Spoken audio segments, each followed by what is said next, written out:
Well, hello, Josh Thomas, mortgage broker, coming at you.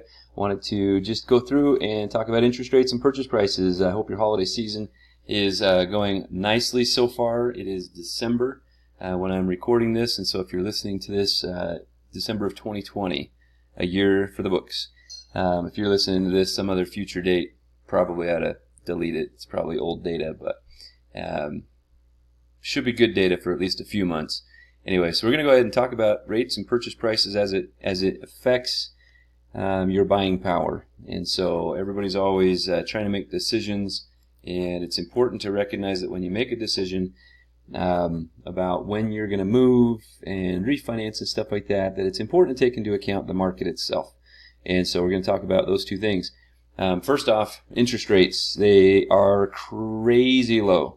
In fact, I'll go ahead and show you this for just a moment.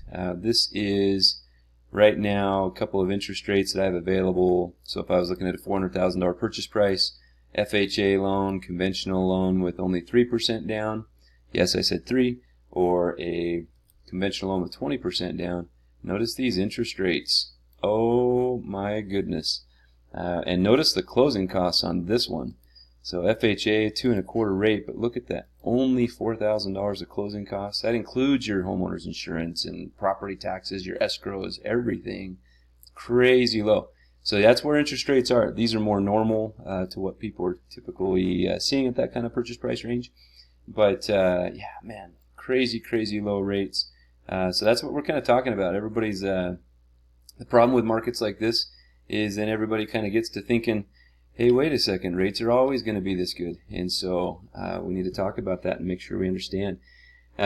This article that we're looking at right now, this is from David Stevens, who I don't know personally, but he's a national dude, is the president, or at least was, I think it's the National Brokers Association, Mortgage Bankers Association. Look at that, right there in front of us. Anyway, I think his opinion might be something of interesting.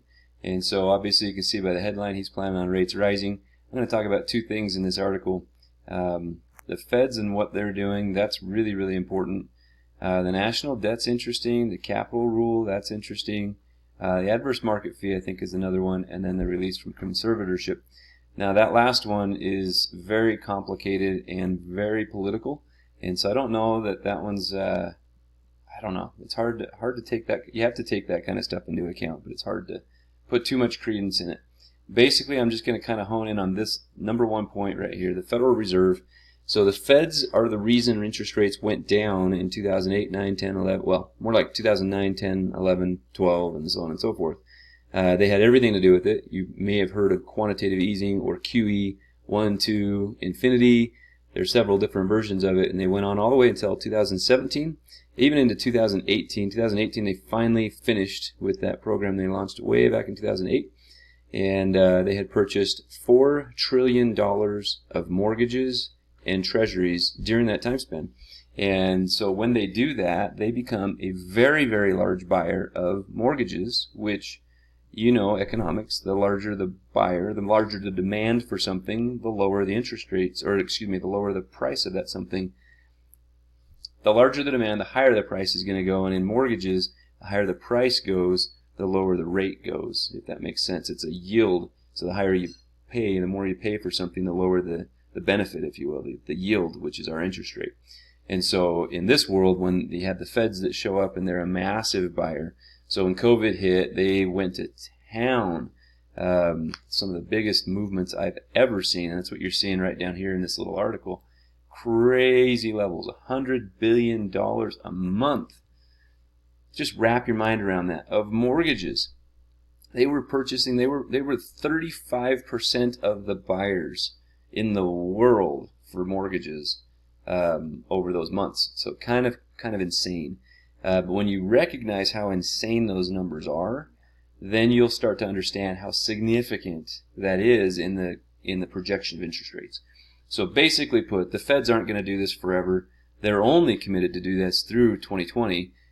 More than likely, they're going to continue to participate for a few months more, but it's obviously going to start waning at some point. When that wanes and they stop buying so much, naturally the demand's going to also wane, and the interest rates are then going to climb.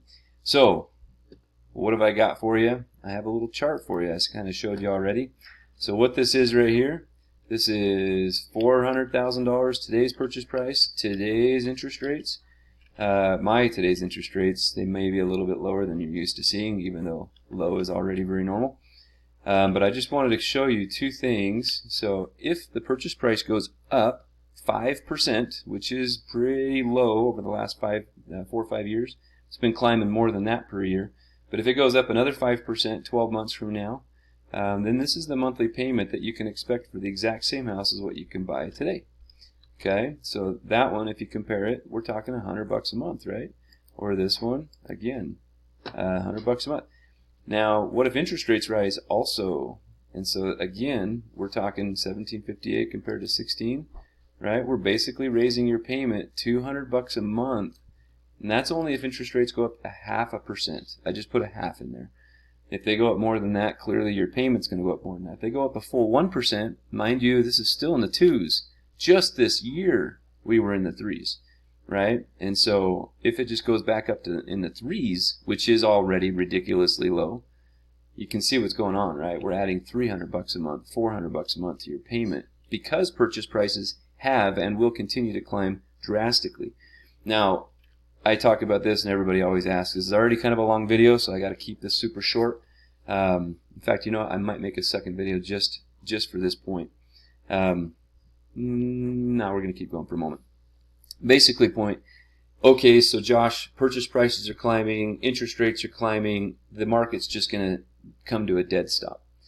And I suppose if the prices and the rates climb high enough, that'll happen.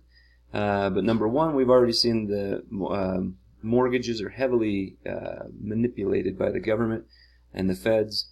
So we can know that if they do go too crazy, the feds are going to do their thing to stimulate. But number two, if they go that far, okay, fine. Yeah, we can see some of that pullback.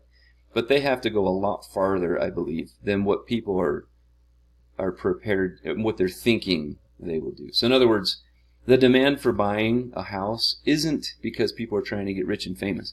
The demand for a house is simply we have so much population right now.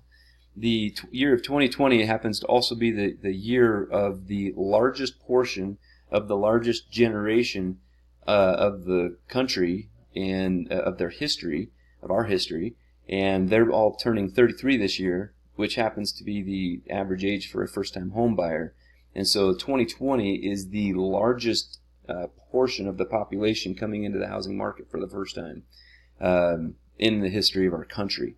And that has, of course, been preceded several years from the other part of the bell curve where it's almost the largest portion, and it'll be followed by the rest of the bell curve, the other almost largest portions of that population. So we still have massive numbers and quantities of people trying to buy their own first house, been living with mom and dad way too long, or grandma and grandpa, or just whatever, and they're just getting out on their own. And so don't think that prices are likely to climb, or fall. Do expect them to continue to climb for probably years to come. Do expect interest rates to move, and jump on it while you can. If you have any thoughts whatsoever of moving in the next 2 years, probably would be better off. At least give me a call. Let's go through some numbers and just talk. Okay? But more than likely, you're going to be better off just making the move right now. If you're remodeling your house like crazy and wanting to because, one, you're like me, working from home, welcome to my home, and you're just wanting to make it nicer, consider moving. Consider buying a better one. Something that'll meet your needs better. So this world that we've created in 2020 may not go away anytime soon. Anyway, super long video. Hope that's not too fast. Also, hopefully not too long. Hopefully, I know everybody's attention spans are so short today, even mine. I almost forgot what I was doing in the middle of this video. But hopefully that's a great assistance to you in planning ahead and answering some questions. Feel free to share the video with whomever you think would benefit from it. But again, this is Josh Thomas, mortgage broker. Been doing this 17 years and would love to answer any questions for anybody else out there that would need me to do so. So that's it. Have a great day. Talk to you later.